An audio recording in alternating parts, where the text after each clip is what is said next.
We're Blake and Brittany. We moved our family from the US to Ecuador and have spent the last 3.5 years getting to know and love our new home.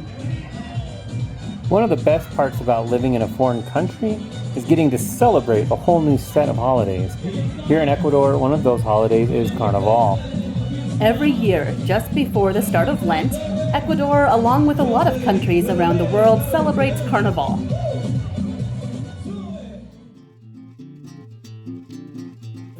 Carnaval is like a last hurrah, a chance to have some sanctioned fun leading up to a time of solemnity and sacrifice. And from our understanding, every country has a different take on what that time of revelry should look like. In Ecuador, it's a countrywide water fight. As soon as you step foot outside, you risk getting doused with water. Water balloons, squirt guns, buckets of water. Anyone can be armed and anyone can be a target, no matter what they're doing.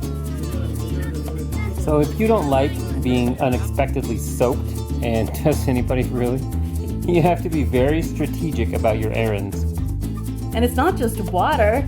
Spray foam called carioca is very popular, as is colored dye powder. And in the places people, mostly young people, get really wild, you could get hit with flour or even eggs, which is highly unwelcome. But we stick to our little town, which offers a more tranquilo, family-friendly environment than the bigger small towns like Vilcabamba and Malacato. We really just have to look out for water. Especially from unassuming sources like little old ladies. And definitely don't neglect to look up. Really, the only people who are safe are police officers and moms with small babies. Our town is famous for its toboggan, which is a giant water slide running through the center of town during Carnival. It slides at your own risk, and it's chaotically fantastic. There's 3 days of live music, dancing, and just fun in the water. The whole community comes out, and there's such a fun and festive feel to the town. Lots of laughter, lots of goodwill, just enjoying life alongside your neighbors. Even in the pouring rain, since Carnival always falls during the rainy season.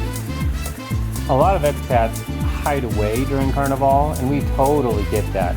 We were explaining to an Ecuadorian friend here that there's not one day in the US that people randomly throw water at each other. It's very shocking and actually kind of horrifying to us.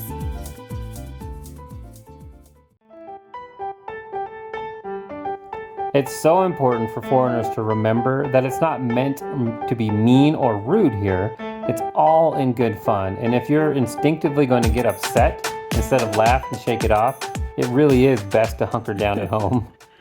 Since we chose this as our new home, we try to join in on town activities whenever it's appropriate. So even while we don't like the whole getting wet thing, well, the kids do. They're all about Carnival. Well, Blake and I don't really like it.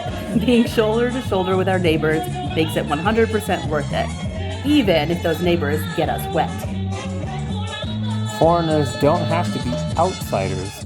Not only do we always feel welcome at community events and celebrations, based on what we hear from our friends, people actually really love it when we show up. We say this over and over because it's so important. If you're looking to move to Ecuador or anywhere, be present in your community. There are so many benefits to this and very few drawbacks. Water, yes. Dancing, yes. Drawbacks, not so much. As always, thanks for watching. Please subscribe to our channel, share our videos with your friends, and let us know in the comments how you feel about Carnaval Ecuador style.